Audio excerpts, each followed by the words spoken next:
Hey, welcome back, students. In this lesson, I want to go ahead and talk to you about conversion factors.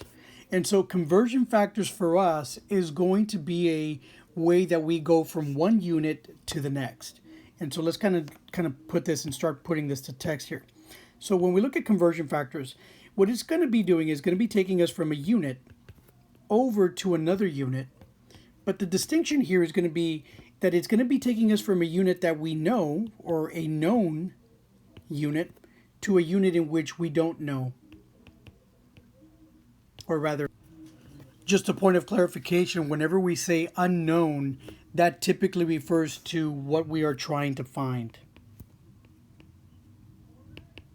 Okay, and so that's very important that you know at this point, because this is what we're trying to find. The known is usually what's given to us, or our starting point. Okay. Now, let me give you an example of a generic conversion factor, and then in the next couple of videos, we'll kind of explore on this topic and expand on it. So an example of a conversion factor is going to be the following. And so let's just go ahead and take care of some of this stuff here.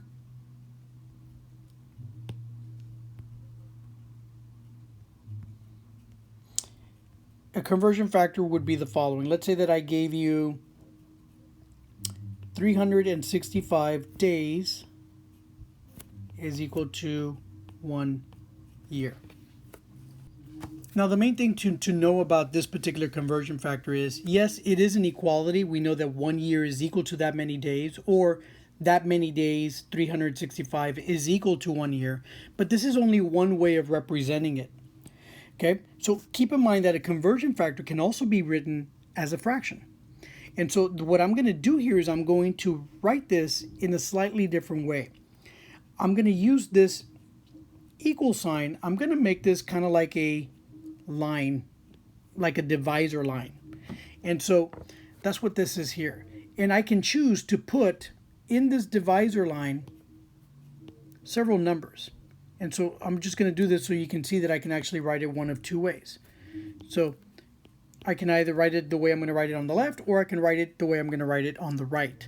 And so each of these numbers can be either put into the numerator or in the denominator. Let's begin with putting the 365 in the numerator. So I can say, for every 365 days, this is equal to 1 year. Or I could use the other way of saying it. For every 1 year, there are 365 days. And so the phrasing here, the way we represented this, is we've taken a statement that's an equality, we've taken it and interpreted it two different ways that both mean the same thing, in the sense that for every 365 days, that is equal to 1 year, or the unit of 1 year. Now, as we'll see in future video lessons on this topic, we can then use these fractions to cancel different numbers as we start to go and convert from one unit to the next unit to the next unit. And so it's very important that you understand this concept. At least at this level, all you're truly trying to find is, if I have a conversion factor like the word up here, can I convert that into one of two fractions? And so you should be able to come up with the fraction on the left as well as the fraction on the right. And in the next video, we're going to explore how we actually take these fractions and use it to determine how many days there are in a certain number of years. Okay, so go ahead and subscribe, keep watching, keep learning, and we'll see you in the next video.